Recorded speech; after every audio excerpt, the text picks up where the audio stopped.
আমরা একটু সরাসরি যুক্ত হতে চাই মুন্সিগঞ্জ ১ আসনে, অর্থাৎ এই যে সিরাজদি খান এবং যেই ১ আসনটি রয়েছে, আমাদের সেখানে রয়েছেন আমাদের সহকর্মী নাসির উদ্দিন উজ্জ্বল। উজ্জ্বল, আপনি আমাদের জানাবেন এই যে মুন্সিগঞ্জ ১ আসনে কি কি সমস্যা রয়েছে, ভোটাররা কি ভাবছেন এবং এই বিদ্যমান সমস্যাগুলো কি কি সমাধান দিচ্ছেন প্রার্থীরা?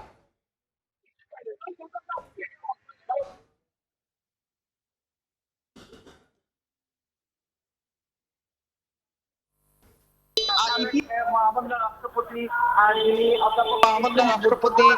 যিনি যিনি হয়েছিলেন এই আসন থেকে নির্বাচন অনেক কিন্তু জাতীয় নেতাদের এই পদচারণা রয়েছে আসনটিতে। তবে এবারের নির্বাচনের প্রেক্ষাপট কিন্তু ভিন্ন, কারণ দীর্ঘদিন পরে সিরাজদি খান থেকে কিন্তু মনোনয়ন পেয়েছে বিএনপির প্রার্থী। আর এই সিরাজদি খান উপজেলার ভোটার সংখ্যা কিন্তু 2,74,000। আর শ্রীনগর উপজেলা যেটি পাশেই রয়েছে সেই উপজেলা থেকে কিন্তু স্বতন্ত্র প্রার্থী হিসাবে নির্বাচন করছে বিএনপির আরেক নেতা, যিনি সদ্য বহিষ্কৃত মমিন আলী। এবং শ্রীনগর উপজেলার ভোট কিন্তু 2,71,000। এই যে দুই জনের মধ্যে হাড্ডাহাড্ডি লড়াইয়ের আভাস কিন্তু পাওয়া যাচ্ছে। এরই মধ্যে দলটির অনেক নেতারা কিন্তু বহিষ্কার হয়েছে, তারপরেও কিন্তু বহিষ্কার আতঙ্কের পরেও কিন্তু এই স্বতন্ত্র প্রার্থী এখানে তারা নির্বাচনী প্রচারণা চালাচ্ছেন। এদিকে কিন্তু বিএনপির প্রার্থী শেখ মোহাম্মদ আব্দুল্লাহ, তিনি কিন্তু নানা কারণে তার প্লাস পয়েন্ট রয়েছে এবং তিনি দীর্ঘ পরিকল্পনা নিয়ে কিন্তু নির্বাচনী প্রস্তুতি নিচ্ছেন, মাঠ চষে বেড়াচ্ছেন।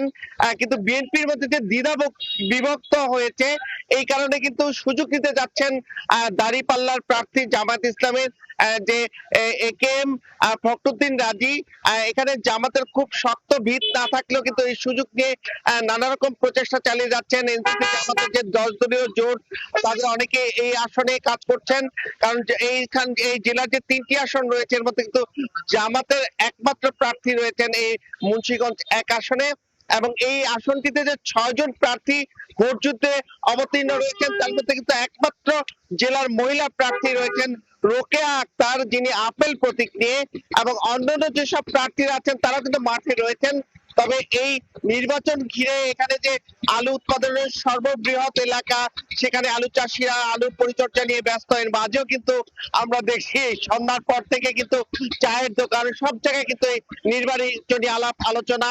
এবং এই আসনে যে স্যার জগদীশ চন্দ্র বসুর যে জন্মভূমি, সেই এলাকায় বিশ্ববিদ্যালয় করার পাশাপাশি এখানে কিন্তু নানা রকম দাবি রয়েছে, যে আলোর নিচে অন্ধকার হিসাবে তারা বলছেন যে এই অঞ্চলে উন্নয়ন আগে তেমন হয়নি, এবারে যারা আসবেন তারা উন্নয়ন করবেন এবং প্রার্থীরা কিন্তু উন্নয়ন নানা রকম আশ্বাস দিয়ে যাচ্ছেন। তো এই ছিল মুন্সিগঞ্জে 1 আসনের নির্বাচনের সবশেষ।